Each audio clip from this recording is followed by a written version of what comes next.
What an introduction. I'm going to have to get a bigger hat. Don't make them any bigger. Thank you. As it says on the agenda, this is called The Hunger Games. This is from a series of films called The Hunger Games: Catching Fire was the first one. It is set after a terrible civil war, where the winning faction divides the region into 12 districts.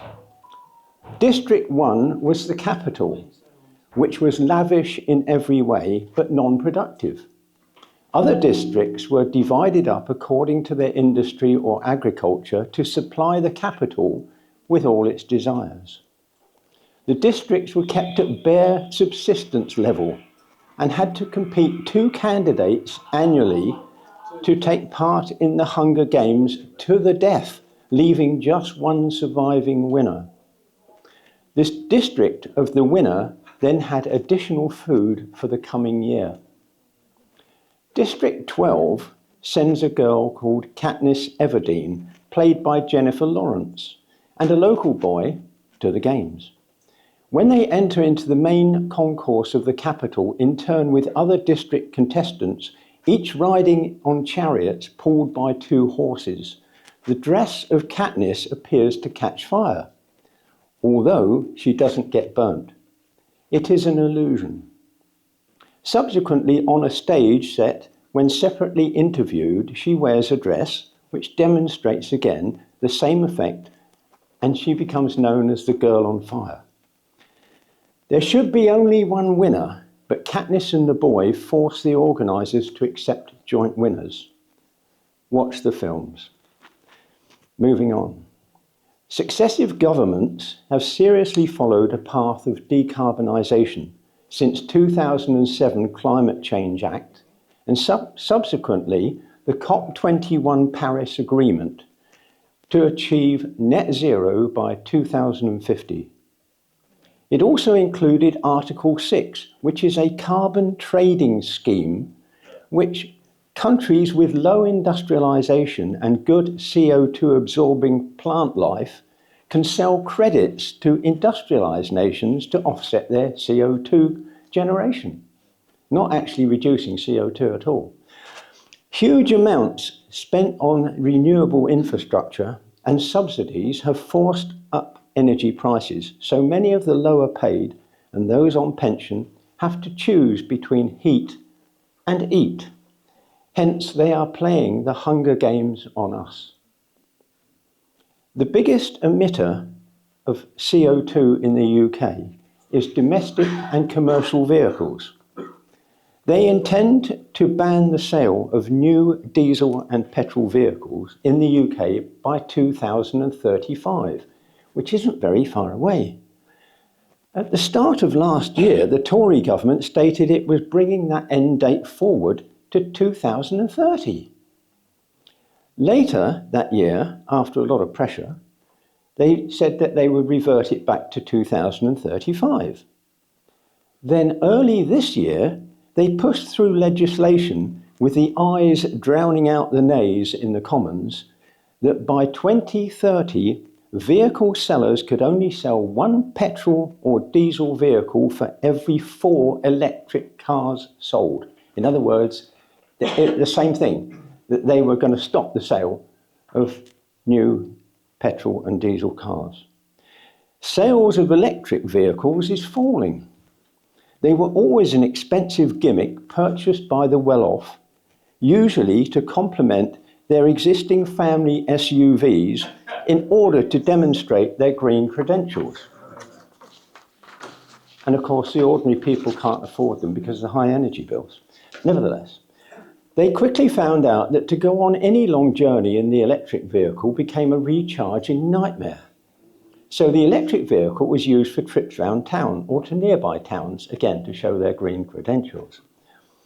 A small electric vehicle consumes about 18 kilowatt hours for every 30 miles driven. A normal house consumes about 12 kilowatt hours a day. So, it's a lot. A basic electric car has a 65 or 75 kilowatt hour battery, which during daylight, in the summer, without windscreen wipers, lights or heater, can go about 90 miles without a recharge. A typical commute return trip is 60 miles, consuming about 37 kilowatt hours. Recharging is only 66% efficient, because as you recharge, the chemical action causes heat, and the battery emits heat, so you only end up with 2/3 of what you're drawing from the supply. So a recharge for a 60-mile journey, return journey, needs about 57 kilowatt hours. 57 kilowatt hours. Think about it. A normal house consumes 12 kilowatt hours a day. When the car is recharged from a high-capacity charge point of 400 volts at 32 amps, which is 12.8 kilowatts, it'll take just under 4.5 hours to recharge that car. From a 240 volt, 13 amp domestic supply, which delivers 3.1 kilowatts, it will take 18 hours. This means that once you've driven your car to visit relatives far away, you cannot use your car again for 18 hours. If you go shopping to a nearby town, you might have to find a charging point and be further stuck in the town for hours before you can drive on or drive home. Then there's the risk of fire, which is more likely in an electric vehicle than in a petrol or diesel car, in which the incidence of fire is so low as we don't worry about it, do we, on petrol cars? A battery in an electric vehicle will rapidly catch fire when one of the hundreds of AA-size lithium-ion cells spontaneously burns. You only need one to get it going. The chemical reaction in the cell feeds on itself as the temperature rises, reaching 2,700 degrees centigrade, which in old money is 4,900 degrees Fahrenheit, as the whole battery of cells erupts. It generates its own oxygen and cannot be put out by normal extinguishers used for electric fires. The only way to stop the burning is to lower the temperature of the whole battery pack. This requires 10 times the amount of water to put out than a normal fire that burns oxygen from the atmosphere at a temperature of about 800 degrees C. Once the fire in an electric car has been put out, the source of the fire still remains. And it is not unusual for an electric vehicle taken to a scrapyard after being destroyed by fire to erupt again within a few days. Any electric vehicle involved in an accident with serious distortion of the chassis has to be written off, because the likelihood of a near future spontaneous fire is more likely. And of course, that's an insurance issue as well. Lithium-ion batteries are now forbidden on most mail services in most countries. Cargo ships carrying electric vehicles have caught fire and some have been totally destroyed, others seriously damaged. Insurance for electric vehicles and for cargo ships is going ballistic, with many insurers now refusing to provide insurance or wanting thousands of pounds a year in premiums. A battery of lithium-ion cells costs at least £12,000 and has a life and warranty of up to 7 years or 100,000 miles. The biggest buyer of electric vehicle is fleets of cars by hire companies or vans used in public services to show their green credentials. Of course, fleet cars are used hundreds of miles a day, which gives the battery life only about 3 years. Hertz in the USA bought 20,000 Tesla cars, and now the customers, having tried them once or twice, go back to conventional cars mainly because of the recharging issues. So who is going to buy all those Hertz cars when the battery are nearing the end of their lives? Who is going to risk driving a vehicle with a battery near end of life and more liable to spontaneous combustion? The son of my daughter-in-law from a previous marriage, her, not mine, is a gadget freak and really bad with money. He purchased an electric car 2.5 years ago on finance for £36,000. Since then, he's been paying £750 a month. So he'd actually paid off about half of it in 18 months, in the first 18 months. When I chatted to him about the potential problems of electric vehicles, he informed me it was a delight to drive, and at work they had a fast charger, which was free electricity. His employer, the Royal Air Force, then posted him to another unit, which required him to relocate and to commute a reasonable distance to a site which had no charge point. You can't make it up, can you really? All of a sudden, he now needs to recharge his vehicle overnight from his home supply, but from 6 o'clock at night till 8 o'clock in the morning is only 14 hours, so his car doesn't get a full charge.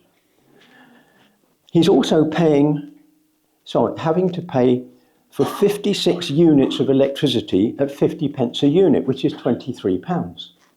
Of course, if he bought a petrol car, that journey would consume 2 gallons of petrol and cost him just £13.60. Madness, isn't it?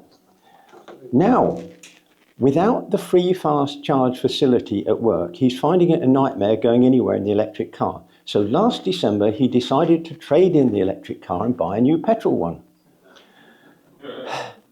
Back then, end of December, he was offered £18,000 for his second-hand car, or what would be a second-hand electric car, which is equal to the outstanding debt to the finance company. It took until the end of February to get his new vehicle, and in the interim, he put another 2,500 miles on the electric car clock, which is not significant in the big scheme of things. But the price he was now offered and were able to get was now only £14,000. So it devalued by £4,000 in just 2 months.